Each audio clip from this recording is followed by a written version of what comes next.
नमस्कार, स्वागत आहे तुमचं सुषमाज किचनमध्ये। आज आपण दिवाळी स्पेशल किंवा मग कधीही करंज्या बनवण्यासाठी सुक्या खोबऱ्याचं 2 महिने टिकणारं सारण अगदी झटपट तयार करणार आहोत।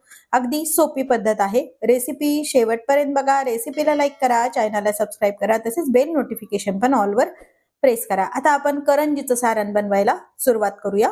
आज आपण करंजीचं छान सारण बनवतोय। यामध्ये कोणतंही पीठ म्हणजे गव्हाचं पीठ किंवा रवा न वापरता मी हे बनवते। शक्यतो मी याच पद्धतीनं फक्त खोबऱ्याचा वापर करूनच मी सारण बनवते। त्यासाठी इथं मी पाव किलो खोबऱ्याचा खीस करून घेतलेला आहे। 1 चमचा खसखस, 1 चमचा चारोळी, काजू बदाम पिस्त्याचे काप घेतलेले, वेलची पावडर आणि पिठी साखर।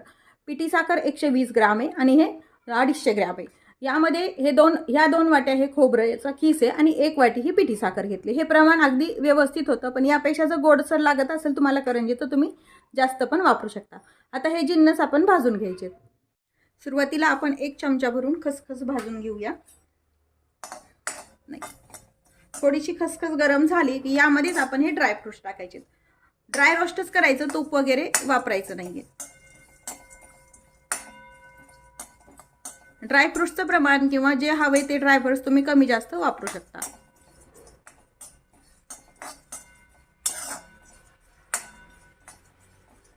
आता हे भाजून झालंय, एका डिश मध्ये काढून घेऊया। याच कढईमध्ये ही 2 वाट्या खोबऱ्याचा खीस घालून घ्यायचा आणि खीस व्यवस्थित आपल्याला रंग नाही बदलला पाहिजे इतपत आपल्याला भाजून घ्यायचं आहे। भाजल्यामुळे करंजी जास्त दिवस टिकते, खाऊट वगैरे होत नाही, नाहीतर एखाद्या वेळेस चव बदलती ना, त्यामुळे खीस हा शक्यतो भाजूनच घ्यायचा। आता हा सारणात जर रवा वगैरे घातला तर कधी कधी असा टच दाताखाली पण लागतो, त्यामुळे मी शक्यतो वापरत नाही। जर तुम्हाला वापरायचं असेल तर 1 छोट्या वाटीभर तुम्ही गव्हाचं पीठ किंवा मग रवा वापरू शकता। पण एकदा या पद्धतीने पण नुसती खोबऱ्याचा खीस वापरून करून पहा, अगदी छान टेस्ट येते करंजीला। गॅस मात्र हे भाजताना पूर्णपणे कमीच ठेवा। मोठ्या गॅसवरती खोबरं अजिबात भाजायचं नाही, नाहीतर करपलं जातं। गरम खिसामध्ये हे 1 चमचा भरून चारोळी टाकून घ्यायची। थोडासा एखाद दुसरा खीस तांबूस कलर वरती आला की बंद करून घ्यायचं।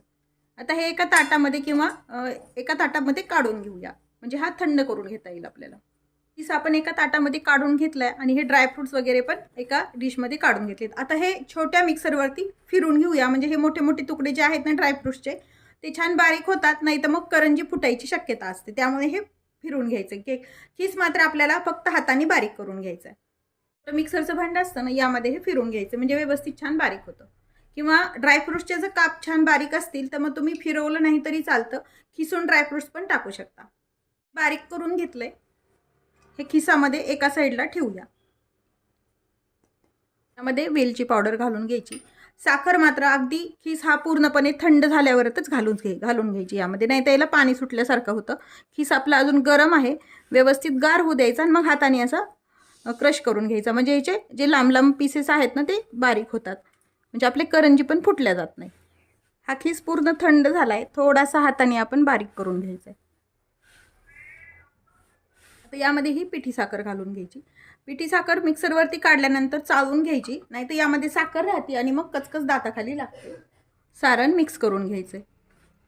हे व्यवस्थित मिक्स करून घेतले, तयार आहे करंजीचं सारण। हे सारण तुम्ही 1 ते 2 महिने पण छान टिकतं, करून पण आधी ठेवू शकता। तसेच रेसिपीला लाईक करा, चॅनलला सबस्क्राईब करा आणि बेल नोटिफिकेशन पण ऑलवर प्रेस करा। अशाच नवीन रेसिपीसोबत पुन्हा भेटूया, तोपर्यंत बाय बाय। व्हिडिओ पाहिल्याबद्दल धन्यवाद।